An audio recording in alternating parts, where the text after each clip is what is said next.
시장의 흐름을 컴팩트하게 알아보는 머니그램 시간입니다. 어제 미국 대선을 앞두고 외국인 투자자들이 국내 증시에서 이탈하면서 어제 시장 불안정한 모습 보였습니다. 대형주 부진에 1% 넘는 코스피 약세를 보이기도 했는데요.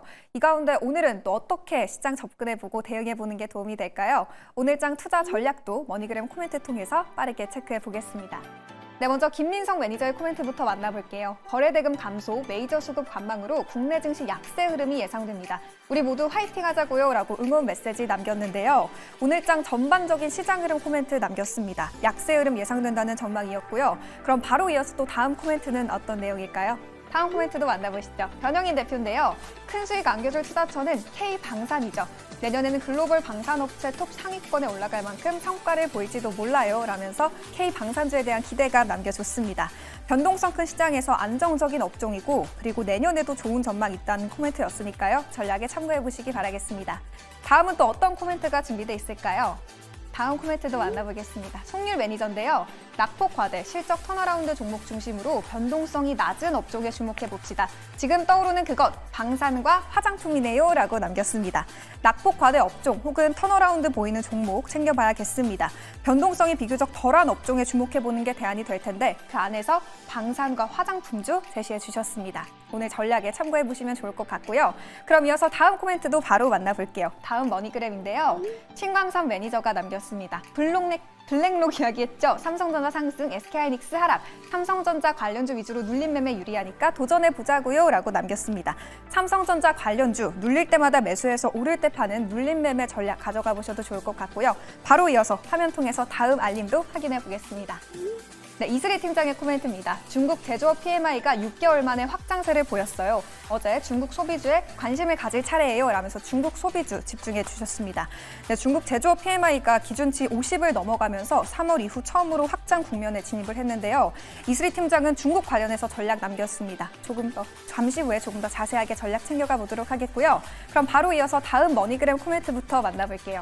마지막 코멘트가 준비되어 있는데요. 임순재 대표입니다. 11월 빅 이벤트가 대기하고 있는 만큼 국내 증시도 활력을 가지겠죠. 현재 낙폭과대 종목부터 관심 가져봐요 라면서 전략 남겨줬습니다. 국내 증시 기대감 언급한 반가운 코멘트였는데요. 낙폭과대 업종 오늘장에서 눈여겨보셔도 좋겠습니다.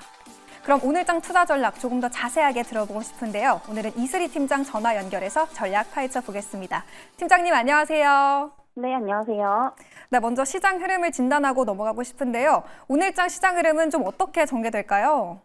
네, 우선은 미국 대선을 앞두고 이제 불확실성이 좀 지속이 되고 있습니다. 그래서 당분간 이제 코스피로 기준을 잡아봤을 때 하단 2,500선 그리고 상단은 2,650선에서 횡보를 할 것으로 예상이 되고 있고요.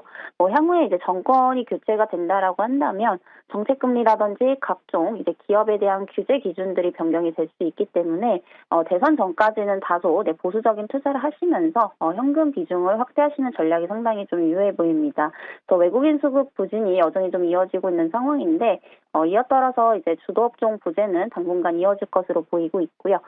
이제 개별 이슈가 있는 종목 혹은 실적 부분에 있어서 어닝 서프라이즈를 달성한 기업별로 주가 차별화 흐름이 이제 예상이 되고 있는 상황입니다. 네, 미국 대선을 코앞에 두고 있는 만큼 혼조세가 예상이 되고 그리고 기업별로 차별화 장세가 이어지다라는 전망이었습니다. 그렇다면 오늘장에서 사용해 볼 수 있는 투자 전략은 뭐가 있을까요, 팀장님?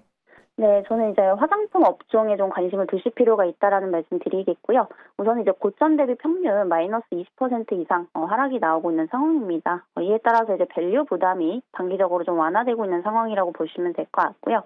그리고 어제 이제 아모레퍼시픽이 3분기 실적을 발표를 하면서 또 어닝 서프라이즈를 달성을 했습니다. 그래서 최근 중국 경기에 대한 부진이 이어지면서 사실 중국 매출 비중이 높았던 아모레의 실적 눈높이가 상당히 좀 낮아져 있던 이런 상황이었는데 3분기 영업이익이 이제 750억대로 전년 대비 160%가량 증가를 했고요. 이제 라네즈라든지 이런 주요 브랜드들이 북미에서 굉장히 좀 좋은 실적을 거둔 것으로 판단이 되고 있습니다. 그리고 이제 하반기로 갈수록 블랙 프라이데이 그리고 광군절이라는 이런 소비 이벤트들이 이제 또 대기 중이고요. 이에 따라서 이제 4분기가 굉장히 좀 성수기가 될 것으로 보이고 있습니다. 그래서 오늘은 이제 화장품주 중심으로 좀 주목을 해보시면 좋은 결과가 있지 않을까라고 좀 판단이 되고 있습니다. 네, 아모레퍼시픽 어닝 서프라이즈 나왔고 또 블랙 프라이데이 기대감도 있는 만큼 화장품 업종 오늘 주의해 보셔도 좋을 것 같습니다. 유익한 조언 남겨주신 이슬희 팀장님 고맙습니다. 네, 감사합니다. 네, 이어서 또 새로운 머니그램 알림이 도착했다고 하는데요. 머니그램 알림 어떤 게 도착해 있을까요? 화면 통해서 만나보겠습니다. 네, 오늘도 실적 관련해서 추가 코멘트 통해서 알아보려고 하는데요. 먼저 어제 아모레퍼시픽그룹이 장 마감 이후에 실적을 공개했습니다. 3분기 매출 증가와 더불어서 월등한 영업이익 성장세를 보였는데요. 3분기 매출은 전년 동기 대비 10% 넘게 증가했고 영업이익은 160.5%나 성장했습니다. 어제 주가 빠졌는데 오늘 장에서는 기대감 받고 있는 모습이고요. 두산의 실적도 장마감 이후에 발표됐습니다. 매출은 전년 대비 14.5%, 영업이익은 65.5% 감소하면서 부진한 실적을 보였는데요. 작년 호실적으로 인한 역기저 효과 그리고 두산 밥켓의 실적 감소가 영향을 준 것으로 풀이되고 있습니다. 두산 에너빌리티와 두산 밥켓, 두산 퓨얼셀도 모두 전년 대비 부진한 실적을 보이는 모습이었고요. 그럼 이어서 오늘 예정돼 있는 실적 발표 기업도 알아보겠습니다. 네, 먼저 오늘 오후 2시에 HD현대의 실적이 공개됩니다. 조선업계 슈퍼사이클을 맞아서 HD현대 조선사업 부문의 영업이익이 477% 오르기도 했는데요. 시장 기대감 받고 있는 모습인데 전반적인 실적 어떻게 나올지 주목해 보시면 좋을 것 같고요. 이어서 롯데웰푸드의 실적도 오늘 공개됩니다. 증권가의 실적 전망치를 보면 롯데웰푸드를 비롯한 대형 식품사의 영업이익은 전년 대비 10% 안팎으로 성장할 것으로 추정이 되고 있는데요. 전년 대비 2.6% 늘어난 매출 그리고 11% 증가한 영업이익을 시장은 기대하고 있는데 이 기대에 부응할 수 있을지 오늘 실적 주목해 보셔야겠습니다. 11월의 첫 투자도 성공 투자하시고요. 지금까지 머니그램 시간이었습니다.